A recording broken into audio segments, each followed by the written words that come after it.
आज हम पढ़ेंगे मीरा के पद। मीरा का जीवन परिचय। कृष्ण की दीवानी मीराबाई का जन्म सन 1503 में जोधपुर में मेड़ता के समीप चौकड़ी गांव में हुआ था। उनका लालन पालन पितामह राव दूधा ने किया। राव दूधा अच्छे योद्धा और वैष्णव भक्त थे, अतः बचपन से ही मीराबाई को गिरधर कृष्ण के प्रति प्रेम हो गया। साधु सन्यासियों के उपदेशों तथा लोक प्रचलित गीतों को सुनकर उनके मन में संसार के प्रति वैराग्य पैदा हो गया। मीराबाई का विवाह 13 वर्ष की उम्र में चित्तौड़ के राणा सांगा के बड़े पुत्र भोजराज से 1516 में हुआ। विवाह के 7 वर्ष बीतते थे कि पति का देहांत हो गया। कुछ समय बाद पिता और ससुर का भी देहांत हो गया। इन घटनाओं से मीरा के मन में वैराग्य का भाव मुखरित हो उठा। उन्होंने पति के साथ सती होने की परंपरा का त्याग कर दिया। वे स्वयं को कृष्ण की पत्नी मानती थी। राजघराने को मीरा का यह व्यवहार अच्छा न लगा, इसलिए उन्हें अनेक यातनाएं दी गई। उन्हें मार डालने की कई कोशिशें की गई, किंतु मीरा बच निकली। उन्होंने प्रभु भक्ति में ही अपना मन रमा लिया। वे वृंदावन में रहने लगी। कुछ समय बाद वे द्वारका के रणछोड़ मंदिर में भगवान की मूर्ति के सामने गीत गाते गाते जीवन बिताने लगी। इनकी प्रमुख रचनाएं हैं। मीरा के नाम से अनेक काव्य रचनाएं प्रचलित है, परंतु स्फुट पद ही उनकी प्रामाणिक रचना है। अब उनके पद मीरा पदावली के नाम से प्रकाशित हो गए हैं। अब हम देखेंगे मीरा के पद। पहला पद है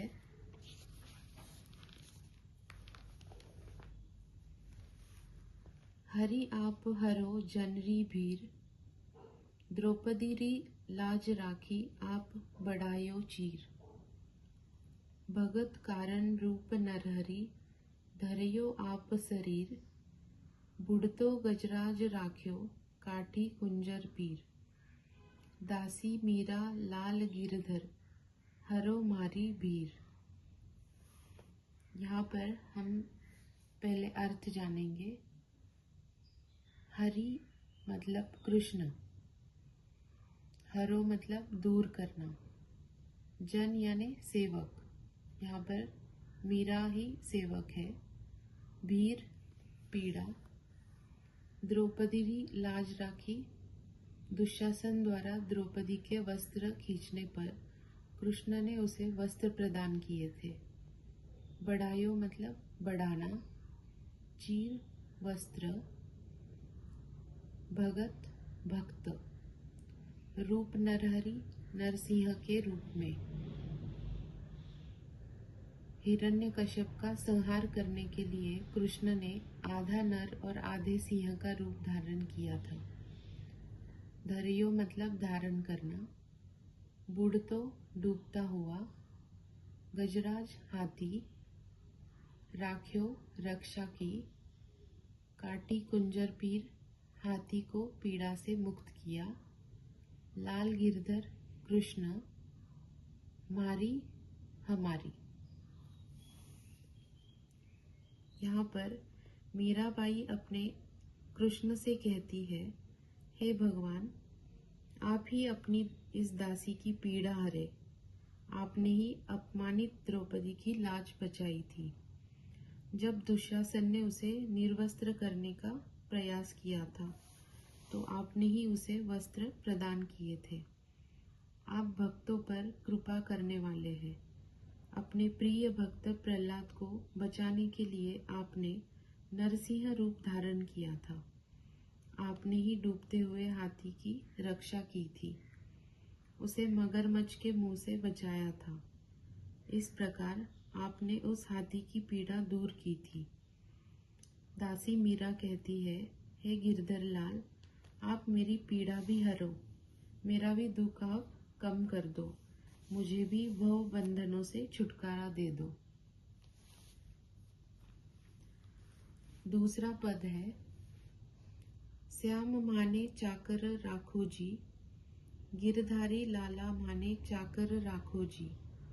चाकर रहस्यों बाग लगास्यो, नीत उठ दर्शन पास्यो।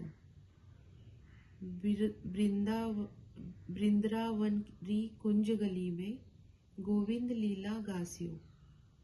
चाकरी में दर्शन पास्यो, सुमरन पास्यो खरची। भाव भगति जागिरी पास्यो, तीनों बाता सरसी। यहाँ पर श्याम का अर्थ है कृष्ण, माने हमें, चाकर नौकर, गिरधारी लाला कृष्ण, रहस्यु रहूंगी, लगास्यु लगाऊंगी, नित यानी रोज, दर्शन पास्यु दर्शन पाऊंगी, वृंदावन वृंदावन, री की, कुंज पत्तों से बनी कुटिया, गोविंद यानी कृष्ण, लीला विविध रूप विविध कार्य, गास्यु गाऊंगी, चाकरी नौकरी, सुमरन स्मरण याद करना, खर्ची जेब खर्च, भाव भक्ति भावनापूर्ण भक्ति, जागीरी संपत्ति, तीनों तीनों, बाता यानी बातें, सरसी पूरी हुई। तो यहाँ पर मीरा अपने कृष्ण से कहती है, हे श्याम, मुझे अपनी दासी बना लो। हे गिरधारी लाल, तुम मुझे अपनी नौकरानी के रूप में रख लो। मैं तुम्हारी सेविका के रूप में रहूंगी और तुम्हारे लिए बाग बगीचे लगाऊंगी जिसमें तुम विहार कर सको। इसी बहाने मैं रोज सुबह तुम्हारे दर्शन कर सकूंगी। मैं वृंदावन के कुंजों में और गलियों में कृष्ण की लीला के गाने गाऊंगी। इस सेवा के बदले मुझे प्रभु दर्शन का अवसर मिलेगा, नाम स्मरण रूपी जेब खर्च प्राप्त होगा, भावपूर्ण भक्ति की जागीर प्राप्त होगी। इस प्रकार दर्शन, स्मरण और भाव भक्ति नामक तीनों बातें मेरे जीवन में रच बस जाएगी।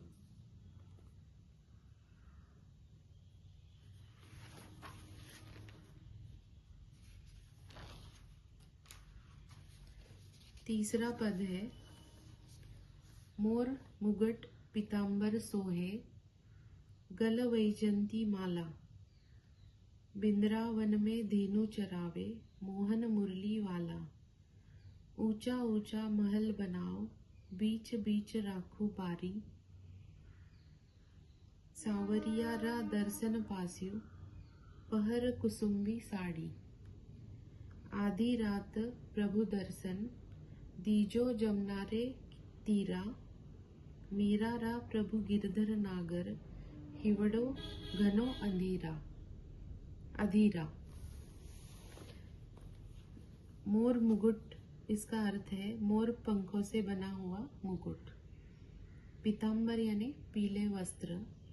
सौहे सुशोभित है। गल यानी गले में। वैजंती माला, वन के फूलों से बनी माला। धेनु यानी गाय। बनाओ बनाऊं। बीच बीच यानी बीच बीच में। बारी यानी फुलवारी। सांवरिया यानी सावला कृष्ण। पहर यानी पहनकर। कुसुम्बी यानी लाल रंग की। दीजो दिया। तीरा यानी किनारे। नागर चतुर। हिवड़ो हृदय में या दिल में। घनो यानी बहुत। अंधीरा अधीरा यानी अधीरता बेचैनी। यहाँ पर मीरा श्री कृष्ण के सौंदर्य का वर्णन करती है। श्री कृष्ण के रूप सौंदर्य का वर्णन करती हुई मीरा कहती है, मेरे प्रभु कृष्ण के माथे पर मोर पंखों का बना हुआ मुकुट सुशोभित है, तन पर पीले वस्त्र सुशोभित है, गले में वन फूलों की माला है। मेरा वह मोहन वृंदावन में गाय चराता है, मधुर मुरली बजाता है। वृंदावन में मेरे प्रभु का बहुत ऊंचा महल है। मैं उस महल के आंगन के बीच बीच में सुंदर फूलों से सजी फुलवारी बनवाऊंगी। फिर मैं स्वयं लाल रंग की साड़ी पहनकर अपने सावले प्रभु के दर्शन पाऊंगी। मीरा प्रभु से निवेदन करती है, तुम आधी रात के समय मुझे यमुना जी के किनारे अपने दर्शन देने आना। हे गिरधर, हे चतुर नटखट कृष्ण, मेरा मन तुमसे मिलने के लिए बहुत अधिक व्याकुल है। तुम मुझे आकर दर्शन अवश्य देना।